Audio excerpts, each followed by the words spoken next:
Hello bakers, welcome to bake the best. ఇవాళ video వచ్చేసి perfect baking టిన్కి butter paper అనేది ఎట్లా కట్ చేసుకోవాలో చూపిస్తాను. ఫస్ట్ బటర్ పేపర్ తీసుకొని మనం టిన్ ఇక్కడ ఇలా ప్లేస్ చేసుకోవాలి. బటర్ పేపర్ పైన ప్లేస్ చేసుకొని ఆ సైడ్ ఈ సైడ్ టాప్ బాటమ్ కొంచెం పేపర్ లీవ్ చేసుకొని స్పేస్ మొత్తం కట్ చేసేసుకోవాలి. ఇలా స్క్వేర్ ఓన్లీ కార్నర్స్ నుంచి కట్ చేసుకుంటే మనకి బటర్ పేపర్ కూడా వేస్ట్ అవ్వదు. ఇప్పుడు బటర్ పేపర్ని నేను చూపిస్తున్న విధంగా ఫోల్డ్ చేసుకోండి. నార్మల్గా ఇక్కడ ఈ లాస్ట్ ఫోల్డింగ్ వచ్చేసరికి ఈ ఓన్లీ ఈ ఎడ్జ్లోనే ఫోల్డ్ చేయాలి. అటు ఫోల్డ్ చేసుకున్న పేపర్ మొత్తం కట్ అయిపోద్ది. నెక్స్ట్ ఇట్లా ఫోల్డ్ చేసుకున్నాక ఇంకొక ఫోల్డ్ చేసుకోవాలి.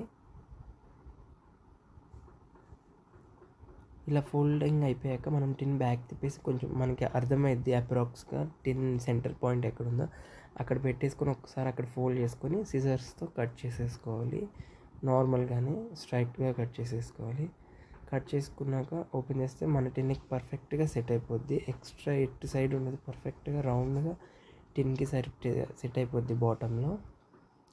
ఇప్పుడు ఏం చేద్దామంటే కనుక టిన్కి బార్డర్స్కి బటర్ పేపర్ ఎట్లా కట్ చేసుకోవాలో చూద్దాం. అంటే కనుక ఎడ్జెస్కి నార్మల్గా మనం ఇటు సైడ్ కట్ చేసాం కదా, అదే ఇటు సైడే దాన్ని ఇలా పూర్తి లాంగ్గా కట్ చేయొచ్చు. బట్ బటర్ పేపర్ వేస్ట్ అయింది కాబట్టి మనం టిన్కి యొక్క స్క్వేర్ పేపర్ ఎక్కడి వరకు కట్ చేసామో అక్కడ వరకే కట్ చేసి నార్మల్గా అలా 2 స్ట్రిప్స్ కట్ చేసుకుంటే సరిపోద్ది టిన్కి. ఒకవేళ చాలకపోతే కనుక ఆ సైడ్ నుంచి ఇంకొక స్ట్రిప్ తీసుకొని కట్ చేసుకోవచ్చు. ఇలా నేను కట్ చేసుకున్నాక ఇప్పుడు టిన్లో ప్లేస్ చేసేస్తున్నాను.